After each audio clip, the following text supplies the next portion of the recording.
지금부터는 나 아니야. 제가 이제 말씀드릴 사건도 오로지 자기의 만족을 위해서 한 사람의 영혼을 파괴하는 스토킹 얘기예요. 이 말을 되게 많이 쓰는데요. 10번 찍어 안 넘어가는 나무 없다 이런 얘기를 다들 아실 거예요. 사실 원래 이 속담의 의미는 뭔가 꾸준함, 적극적인 어떤 인간의 의지를 포기하지 말고 얘기하는 끈기 있게 하라. 좋은 의미였지만 이게 찍는 대상이 사람이라면 그리고 그 사람이 원치 않았다면 이건 완전히 다른 얘기가 되고 정말 무섭고 끔찍한 얘기가 되거든요. 서울 노원구의 한 아파트. 신고를 받고 출동한 경찰은 이곳에서 새 모녀의 시신을 발견했습니다. 이 빈소를 지킨 큰딸의 친구들은 남성의 스토킹이 석 달 동안 집요하게 이어졌다고 털어놨습니다. 서울 은평구의 한 공인중개사 사무실. 50대 여성 공인중개사가 사무실에서 흉기에 찔려 숨진 채 발견됐습니다. 인터넷 방송을 하던 피해자의 딸을 오래전부터 스토킹해왔던 걸로 드러났습니다. 그게 한때는 좀 끈질기게 하면 그렇죠. 오히려 좀 낭만적인 의미를 담아서 쓰이기도 했었어요. 사실 많이 착각을 해왔던 것 같고요. 상대방이 거절하거나 이랬을 때 계속 하게 된다. 네네. 작년 10월 21일부터 스토킹 범죄 처벌 등에 관한 법률이 시행이 되면서 이제는 처벌받는 행위가 된 거죠. 헤어진 남자친구가 자신이 죽었다는 부고 문자를 보내고 공인인증서까지 도용한다면 당사자에게는 공포 그 자체겠죠. 근데 이렇게 심각한 스토킹도 처벌이 잘 안 됩니다. 스토킹은 피해자가 받는 큰 고통에 비해서 여전히 벌금 8만 원 경범죄에 해당합니다. 그래서 이걸 처벌하기 위한 관련 법안까지 발의돼 있는데 국회 문턱을 여전히 넘지 못하고 있습니다. 관련 법안이 14건이나 발의됐지만 모두 국회에서 잠자고 있습니다. 우리는 99년부터 국회에서 발의는 시도가 네. 항상 됐어요. 네.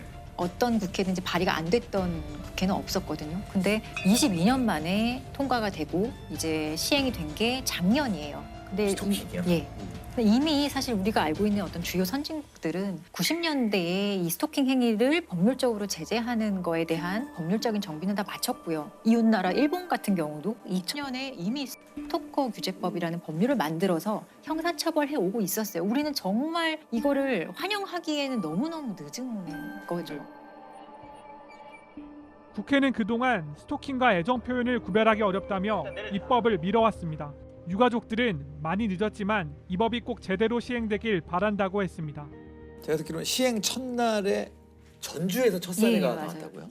10월 21일 00시부터 시행이 되는 거거든요. 1시간이 지난 새벽 1시에 전주의 한 아파트에서 헤어진 남자친구가 계속 초인종을 누르는 거예요. 그래서 여자분이 경찰에 신고를 하고 경찰이 출동을 해요. 스토킹 처벌법으로 처벌받을 수 있습니다. 그만하세요라고 했는데 경찰이 돌아간 후에 1시간 후에 또 벨을 누르거든요. 네. 그래서 경찰이 다시 와서 현행범으로 바로 체포를 해갔어요. 그 예전 같으면 그냥 그 경범죄 처벌법으로 방법이었으니까. 스티커 발표하고 그냥 그러니까 죄의 종류가 달라진 거네요. 그렇죠. 이게 스토킹 처벌법이 적용된 최초의 사건이 되는 거죠. 스토킹 처벌법이라는 건 정확히 어떤 거? 스토킹 처벌법은 이제 스토킹 행위에 대해서 법률이 5가지를 다 규정을 해놓고 있고요. 대표적인 게 따라가거나 접근하거나 진로를 방해하는 행위, 그리고 문자, 전화 이런 식으로 연락을 한다든지 어떤 물건을 상대방의 살고 있는 주거지나 갖다 놓는다든지 주거지 근처에 어떤 물건을 훼손한다든지. 배회하면서 지켜보는 것도 포함이 되어 있어요. 해외야. 예, 이게 스토킹의 대표적인 사례고 법률에서 규정을 하고 있어요. 이 행위가 지속적이고 반복적으로 된다면 3년 이하의 징역 또는 3천만 원 이하의 벌금에 처할 수 있는 범죄로 규정을 하고 있고, 만약에 이런 스토킹 행위를 흉기를 들고 한다거나 위험한 물건을 들고 한다, 징역 5년 이하 또는 5천만 원 이하의 벌금에 처해질 수 있도록 그 스토킹 행위를 이제 범죄로 규정을 해서 처벌하는 법률이에요.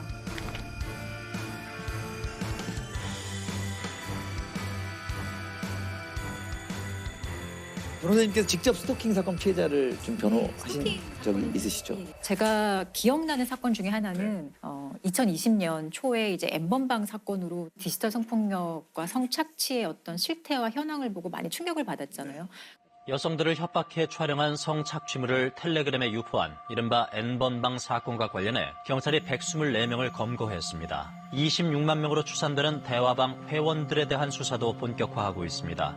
조주빈과 이제 그 성착취 영상물에 관여한 주범들의 조금 가려진 공범 하나가 있어요. 강모 씨라는 공범인데 네네. 강모 씨가 이 9년 동안 한 피해 여성을 스토킹을 했었거든요. 근데 그 혐의로도 기소가 되어서 재판을 받게 되었었고 재판 과정에서 이 스토킹 피해자를 제가 변호를 했던 사안인데 저는 이게 사실 가장 기억에 남는 스토킹 피해 사건이에요.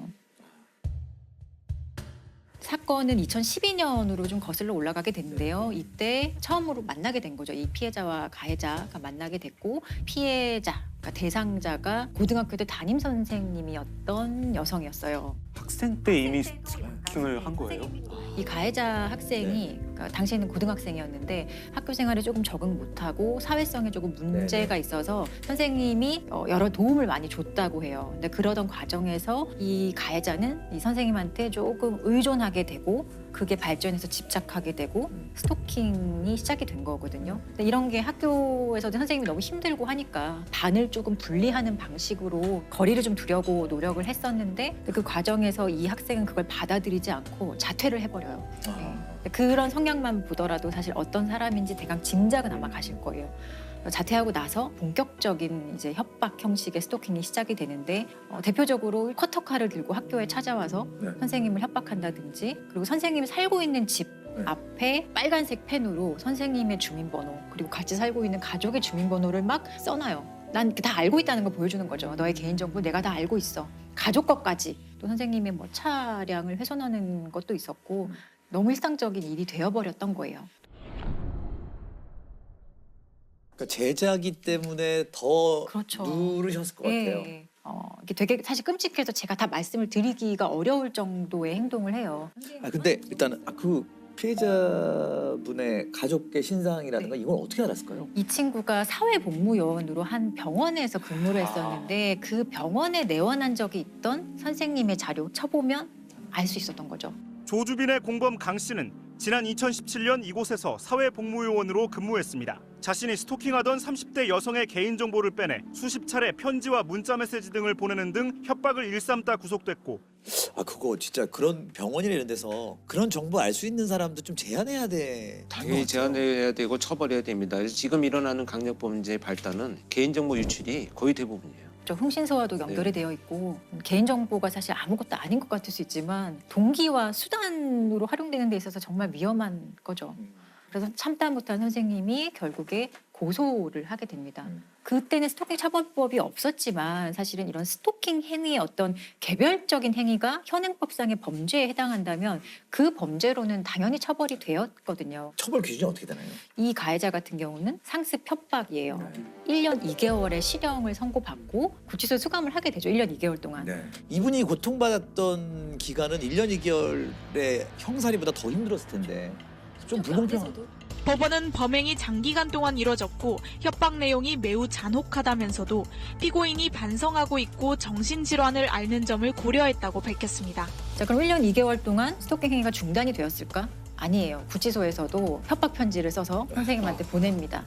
여기 있는 거? 여기도 어차피 사람 사는 곳이야. 난 반성하지 않아. 라는 취지로 선생님한테 또 협박 편지를 보내요. 선생님 얼마나 무섭겠어요. 심지어 그 교도소 안에서도 이런 식으로 협박 편지를 보냈던 아이니 출소하면 당연히 또 협박이 이어졌겠죠. 출소하기 이틀 전에 이사도 가고요. 전화번호는 이미 수없이 바꿨겠죠. 그리고 선생님이 되게 오랫동안 고생해서 주민등록번호도 변경을 합니다. 그런데 출소한 지 5개월이 되는 날 선생님이 살고 있는 그러니까 새로 이사간 집 우편함에 선생님의 바뀐 주민번호와 그리고 가족의 주민번호가 또 적어진 편지가 놓여 있는 걸 발견을 합니다. 그건 또 어떻게 알아요? 이건 어떻게 알았냐? 이것도 참 되게 놀라운 일인데 출소하고 사회복무요원으로 구청에서 일을 하게 돼요. 이해가지 않으시죠? 이런 전력이 있는 사람이 또 신상 정보를 알 수 있는데 또 그렇죠. 구청에 사실 우리 뭐 개인정보 다 가지고 있는 거잖아요. 어떤 증명서 발급하고 이럴 때 주민번호, 이름 있으면 다 발급할 수 있는 건데 사실 사회복무요원은 접근 권한이 없어요. 없는데 그러니까 잘못된 방식으로 일을 한 거죠. 그러니까 실제로 이게 당시에 N번방 사건과 함께 좀 얘기가 되면서 많은 사람들이 충격을 받았어요. 박사방 운영자 조주빈은 공익근무 요원들에게 신상 정보를 받아서 피해 여성들을 협박했죠. 공익요원에게 한 건당 15만 원씩 주겠다고 제안하는 것으로 드러났습니다. 공익근무 요원 강모 씨도 개인정보를 빼내 수차례 조주빈에게 건넸지만 60만 원밖에 못 받았다고 주장했습니다. 황당한 건 복무 기간이 남은 강 씨가 출소 9일 만에 구청 공익으로 배치돼 개인정보에 또다시 접근할 수 있게 됐단 겁니다. 구청은 과거 강 씨가 개인정보 유출 관련 전과가 있는지도 전혀 몰랐습니다.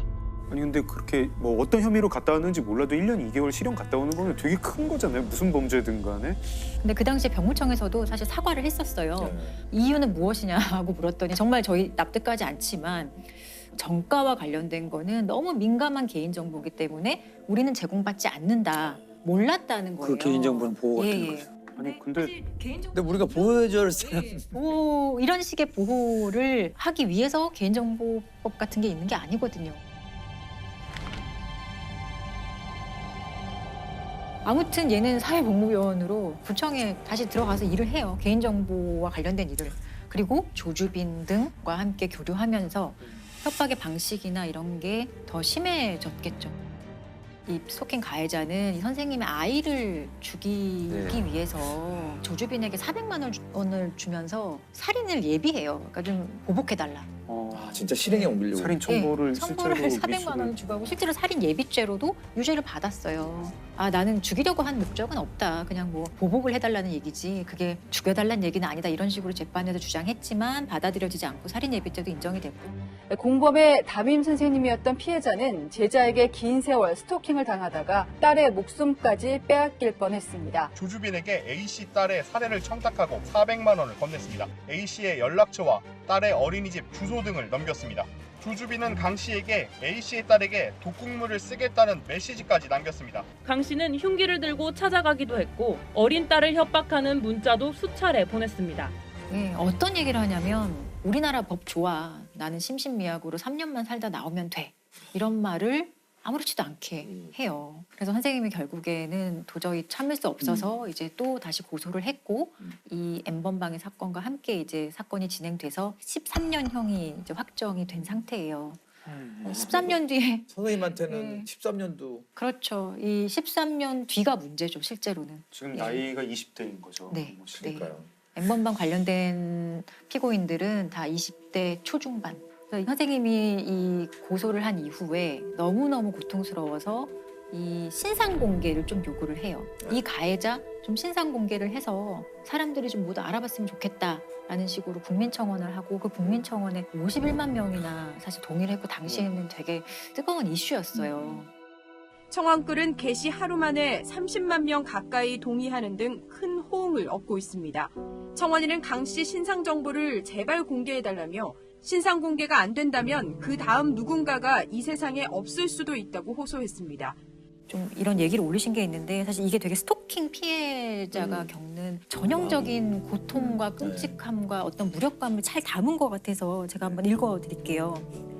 실형을 살고 나와도 달라진 것이 없는데 저는 이제 어떻게 해야 할까요?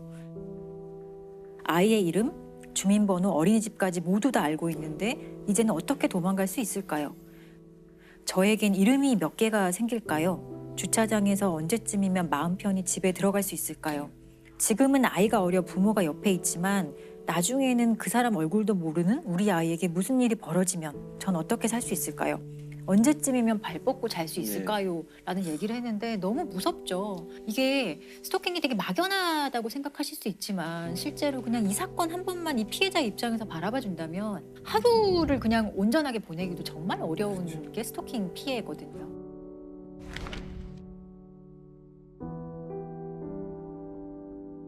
공범 강모 씨는 수사 단계에서 신상 공개가 된 건 아닌데 성범죄자 알림 이 사이트나 어플 이런 데 들어가시면 우리 주변에 어떤 성범죄자가 살고 있는지 이런 것들 다 조회를 할 수 있어요.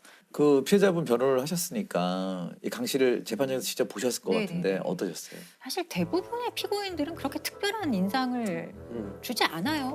그냥 아휴 또 저런 애가 있네 뭐 이런 생각을 저는 하는데 첫 재판에서 그 강모 씨를 처음 보고 저는 조금 놀랐던 게 재판을 자기가 막 주도하려고 했었어요. 예, 자기 변호인도 있는데 자기가 먼저 막 얘기를 하고 아주 당당하고 거침없이 막 얘기를 하는 그 애티튜드의 문제였다고 생각을 해요. 사실 피고인들의 진심 어린 반성 이런 거는 저는 그런 거는 기대하지 않는 사람 중에 하나거든요. 그거는 신도 몰라요. 피고인 본인만 알아요. 내가 진심으로 반성하는지 안 하는지. 그렇지만 법정에 와서는 그래도 반성하는 척하는 쇼는 다 하거든요. 근데 그러한 쇼도 전혀 하지 않았던 상당히 특이한 사람. 최후 변론하는 과정에서 이 피고인이 어떻게 얘기를 했냐면 전 되게 놀랐었어요. 이런 얘기를 이 나라는 발달 장애가 죄악이다. 따라서 저는 이 나라를 떠나서 다시는 살아오지 않기 위해서 총력을 다할 것이다. 제가 법적, 생물학적 한국인이란 게 부끄럽습니다. 이런 얘기를 하거든요. 또 나라 탓하는 거. 이게 그렇죠. 자기는 장애가 좀 피해자는. 있고 우리나라가 제대로 날 돌보지 못했어. 그래서 난 우리나라가 싫어. 떠날 거야. 자기가 말도 안 되게 재판에서 이런 얘기를 한다는 게 사실 일반 사람이 되게 이해하기 어렵거든요. 제가 지금 무슨 말 하나 저기에 앉아서 그런 생각을 들 정도로 법정에서도 이런 얘기를 많이 했던 거고. 반성문도 제출. 네, 했죠. 그렇지만 판사가 이건 반성하는 게 아니야 라고까지 얘기할 정도로 본인이 억울하다는 취지에 이 사건으로 인해서 나와 가족이 얼마나 고통받는지에 대해서 좀 더 어필하고 싶었던 것 같아요. 내가 피해자일 수 있다. 내가 피해자다라는 얘기를 더 하고 싶었던 것 같아요. 타인의 고통을 못 느끼는 예, 공감 능력 같은 게 전혀 제로인 거죠. 반성의 의미 이런 것들은 판결문에 전혀 들어가 있지 않습니다. 공익근무요원 강모 씨는 따끔한 질타를 받았습니다. 법원에 낸 반성문 때문이었는데요. 강 씨가 진심으로 반성하기보단 판사님은 교정기관에 수용된 적 없으셔서 모를 것이다란 취지의 내용을 담았기 때문입니다. 재판장은 강 씨가 범행 내용이 안 좋은데도 자꾸 억울하다는 태도를 보이고 있다고 지적했습니다. 이런 반성문은 안 내는 게 낫다. 반성 태도를 알리고 싶다면 생각을 하고 쓰라고도 했습니다. 그렇죠. 일단은 지금 이제 스토킹 법이 개정되면서 몇 가지 아쉬운 점들이 이 범죄를 저지른 사람들이 이런 정상적인 사고가 아니라면 뭐 형량도 강하게 처벌하기 중요하지만 치료적 개입이 반드시 되지 않는다면 그냥 들어갔다 나왔다 반복되는 것밖에 안 된다. 이런 의견들이 많죠. 일단은 스토킹의 행위, 스토킹 가해자에 대해서 좀 처벌을 하는 게 목적인 법률이기는 해요. 아직은 스토킹 피해자에 대해서 좀 충분한 피해 보호라든지 예방을 하기 위한 법률이라고 보기는 좀 무리가 있어요. 보면 아까 지금 얘기 들어보면 한계도 분명히 보이는 것 같고 좀 문제점들이 좀 보이는 것 같아요. 예. 근데 이런 문제가 있을 때는 사실은 법률이 완벽할 수는 없거든요. 심지어 처음 입법된 법률이기 때문에 그런 문제점을 빨리빨리 파악하고 사실 개정을 하는 거는 제정하는 것보다 훨씬 쉽잖아요. 그러니까 현장의 피해자들이 어떤 고통을 겪고 있는지 그리고 스토킹 범죄라는 게 아주 특성이 분명한 범죄거든요. 창의적으로 진화하는 방식이기 때문에 그런 범죄의 특성을 파악해서 끊임없이 법률이 따라가야 돼요. 법률이 절대 앞서갈 수는 없거든요. 네, 법률은 뒤따라가야 돼요. 계속 예, 계속 개정에 좀 적극적이어야 할 필요가 있는 거예요. 그리고 정말 아까도 말씀드린 정말 강조하고 싶은 거는 상대가 조금이라도 싫어하는 걸 본인이 알았다. 하지 말아야 돼요. 근데 또 그걸 모르는 사람이 또 많죠. 관심도 없고 배려도 없고 공감도 못하는 사람들이 많죠. 상대방의 동의라는 게 얼마나 중요한 것인지 상대방이 나 그만해, 나 싫어라고 분명히 얘기를 하거든요. 나 이렇게 하는 거 원하지 않아 라고 했으면은 더 이상 안 나갔으면 좋겠어요. 그게 정말 하고 싶은 말이에요. 그럼 많은 일들이 해결돼요, 정말로. 내가 부릴 수 있는 자유는 상대의 코끝 앞에서 멈춰야 된다는 얘기 있잖아요. 오늘 어록을 많이 남기고 계시네.